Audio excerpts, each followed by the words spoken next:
রাত্রে 7টা 8টার পর 9টার বাজলেই অফিস থেকে কিভাবে বাসায় যাব খেয়ে আমি বসে পড়তাম এবং ভোর 5টা 4টা পর্যন্ত আমি এই সিরিয়ালটা দেখা শুরু করেছিলাম। কারণ আমার একটা মানে এর মধ্যে একটা আমার জন্য মাদকতার ভরপুর অবস্থা তৈরি হয়েছিল, এতটা এডিকশন আমার মধ্যে চলে এসেছিল। আমার বস নাবিদুল হকের সাথে আমরা প্রায়ই আলোচনা করতাম, আমার কলিগ সজল শাহ, যে এমন একটা কন্টেন্ট দরকার যে কন্টেন্টটা আসলে মানুষকে কথা বলবে, মানুষের মনে কথা বলবে, প্রশ্ন জাগাবে। তো নানা ধরনের কন্টেন্ট পেয়েছি। এই কন্টেন্টটা যখন আমি দেখতে গেলাম, আমাকে একজন একটা লিঙ্ক দিল, আমার এক বিদেশি বন্ধু, সে ইন্ডিয়াতে থাকে, সে একটা টেলিভিশনে কাজ করে। সে আমাকে বললো তুমি এটা দেখতে পারো। তো আমাকে দিচ্ছে 3 দিন 4 দিন পরে সে আমাকে নক করেছে যে তোমাকে যে একটা লিঙ্ক দিলাম তুমি কি দেখেছো? আমি বললাম যে না, আমি তো দেখতে পাই না। আচ্ছা দেখবো। আমি দেখা শুরু করলাম।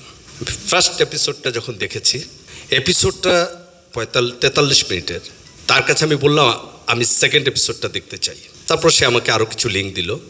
6 নম্বর এপিসোড দেখার পরে আমি এমন হয়ে গেলাম যে আমি এটা 7 নম্বরটা কোথায় পাবো, 7 নম্বরটা পাচ্ছি না।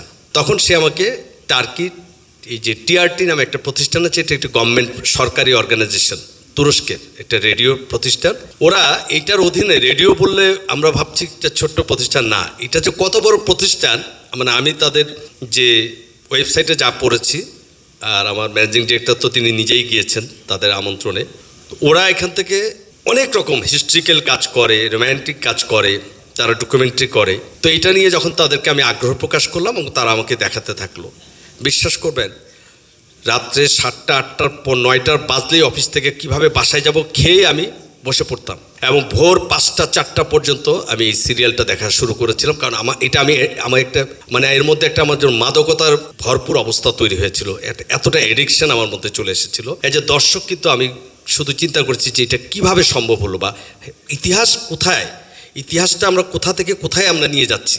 অবশ্যই ধর্মীয় সেন্টিমেন্টে একটা বড় কাজ করেছে সেখানে, এবং সেটা দেখতে গিয়ে মানে এক বিন্দু বাড়িয়ে বলছি না, আমি যে টানা রাত জেগেছি 199টা এপিসোড যখন আমার দেখা শেষ হলো, তখন আমি ফিল করলাম যে আমার প্রচণ্ড ঘুমের সমস্যা হচ্ছে এবং এই ঘুমের সমস্যা থেকে বের হওয়ার জন্য আমাকে দেশের বিখ্যাত নিউরোলজিস্ট দিন মোহাম্মদের কাছে যেতে হয়েছে।